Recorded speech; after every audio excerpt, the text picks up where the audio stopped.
शांति। आज 22 मार्च 2025। मधुर अनमोल महावाक्य। मीठे बच्चे, तुम्हें नशा चाहिए कि हमारा पारलौकिक बाप वंडर ऑफ दी वर्ल्ड स्वर्ग बनाता, जिसके हम मालिक बनते हैं।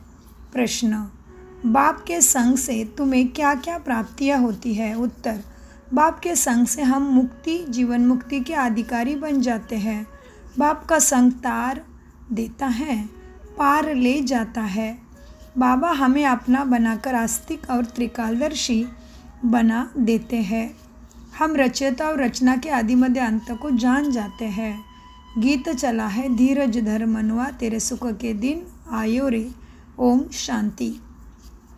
बाबा कहते, बच्चे, पूजा जिनकी करते हो इनकी बायोग्राफी भी तुम्हें नहीं पता। वो कब आए थे, किया था क्या देवी देवताओं ने, वो तो जानना पड़े। तो भक्ति कितनी अंधश्रद्धा है, इसलिए भक्ति से प्राप्ति कुछ हुई नहीं। बाबा कहते हैं, कहा वो निर्विकारी भगवान और कहा यह विकारी दुनिया, रात दिन का फ़र्क है ना। इसलिए बाप रोज समझाते रहते हैं, एक तो देही अभिमानी बनो और दूसरा प्रभु आया है उसका पैगाम सबको पहुँचा दो। पैगंबर के बच्चे तुम भी हो पैगंबर। सर्व का सद्गति दाता एक ही शिव बाबा है, बाकी धर्म संस्थापक को गुरु नहीं कहेंगे। सद्गति करने वाला एक बाप है। मीठे मीठे से खिलते बच्चों प्रति माता पिता बाप दादा का याद प्यार और गुड मॉर्निंग। रूहानी बाप की रूहानी बच्चों को नमस्ते। हम रूहानी बच्चों का रूहानी बाप दादा को याद प्यार गुड मॉर्निंग नमस्ते। प्यारे बाबा नमस्ते। धारणा के लिए किसी से भी घृणा व नफरत नहीं करना, रहम दिल बन दुख आत्माओं को सुख देना, उसकी ही वही सेवा करना है। बाप समान मास्टर प्यार का सागर बनना है। भगवान के हम बच्चे हैं, इस नशे में खुशी में रहना है। कभी माया के उल्टे संग में नहीं जाना। देही अभिमानी बनकर ज्ञान की धारणा करना। वरदान, बाप समान वरदानी बन हर एक के दिल को आराम देने वाले मास्टर दिलाराम भव। विस्तार, जो बाप समान वरदानी मूर्त बच्चे हैं वो कभी किसी की कमज़ोरी को नहीं देखते। वो सबके ऊपर रहम दिल होते हैं। जैसे बाप किसी की कमज़ोरियाँ दिल पर नहीं रखते, वैसे वरदानी बच्चे भी किसी की कमज़ोरी दिल में धारण नहीं करते। वो हर एक की दिल को आराम देने वाले मास्टर दिलाराम होते हैं। इसलिए साथी हो या प्रजा, सभी उनका गायन गुणगान करते हैं। सभी के अंदर से ही यही आशीर्वाद निकलता है कि यह हमारे सदा स्नेही सहयोगी है। प्रश्न, संगम युग पर श्रेष्ठ आत्मा वह है जो सदा बेफिक्र बादशाह है। मातेश्वरी जी के मन अनमोल महावाक्य। ज्ञानी तो आत्मा बच्चों की भूल होने से 100 गुना दंड।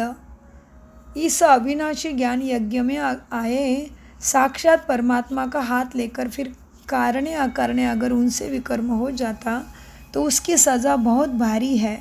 जैसे ज्ञान लेने से उनको 100 गुना फ़ायदा होता, वैसे ज्ञान लेते कोई भूल हो जाती फिर 100 गुना दंड भी हो जाता। इसलिए बहुत खबरदारी रखनी है। भूल करते रहेंगे तो कमज़ोर पड़ते रहेंगे। इसलिए छोटी बड़ी भूल को पकड़ते रहो और उसको बंद करो। आइंदे के लिए आग के लिए परीक्षण कर चलते चलो। आगे के लिए परीक्षण करो, अपना चेकिंग करो और उसकी परस्पर परिवर्तन करो, एक गलती फिर ना हो। देखो, जैसे समझदार बड़ा आदमी बुरा काम करता है तो उनके लिए बड़ी सज़ा है, और जो गिरा हुआ है नीचे गिरा हुआ आदमी है वो कुछ बुरा काम करता है तो उनके लिए इतनी सज़ा नहीं है। अब तुम भी परमात्मा के बच्चे कहलाते हो तो इतने ही तुमको दैवी गुण भी धारण करने हैं। सच्चे बाप के पास आते हो तो सच्चा होकर रहना है। लोग कहते हैं परमात्मा जानी जाननहार है। अब जानी जाननहार का अर्थ यह नहीं कि सबके दिल को जानता है, परंतु सृष्टि रचयिता के आदि मध्य अंत को जानने वाला है। बाकी ऐसे नहीं, परमात्मा रचयिता पालन करता सहारा करता है। तो इसका मतलब यह है कि परमात्मा पैदा करता है, खिलाता है और मारता है, परंतु ऐसे नहीं है। मनुष्य अपने कर्मों के हिसाब किताब से जन्म लेते हैं। इसका मतलब यह नहीं कि परमात्मा बैठ उनके बुरे संस्कार, बुरे संकल्प, अच्छे संकल्प को जानेगा। वो तो जानता है कि अज्ञानियों के दिल में क्या चलता होगा। सारा दिन मायावी संकल्प चलते होंगे और ज्ञानी के अंदर शुद्ध संकल्प चलते होंगे। बाकी एक एक संकल्प को बैठ थोड़ी ही रीड करेगा नहीं। बाकी परमात्मा जानता है अब तो सबकी आत्मा दुर्गति को पहुंची हुई है। उनों की सद्गति कैसे होनी है, यह सारी पहचान जानी जाननहार को ही है।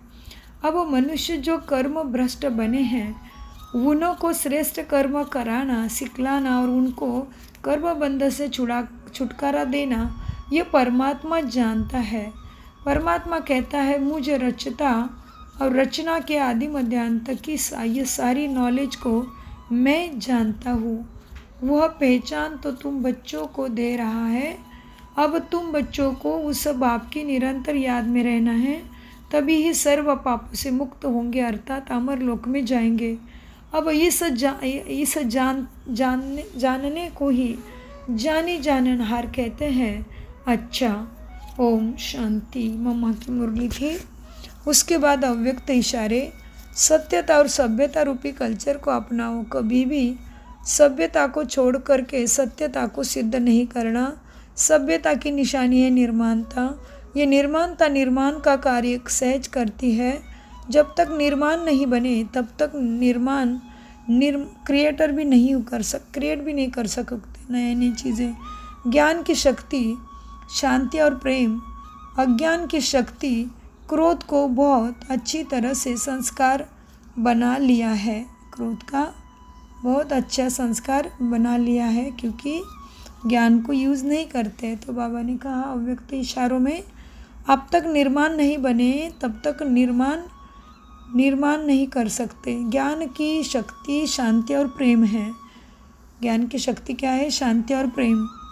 अज्ञान की शक्ति क्रोध को बहुत अच्छी तरह से संस्कार बना लिया है और यूज़ भी करते रहते हो, फिर माफ़ी भी लेते रहते हो। ऐसे अब हर गुण को, हर ज्ञान की बात को संस्कार रूप में बनाओ तो सभ्यता आती जाएगी। ओम शांति, ओम शांति, ओम शांति। मीठे प्यारे बाप दादा का अनगिनत पदम गुना शुक्रिया शुक्रिया शुक्रिया शुक्रिया फरिश्तों।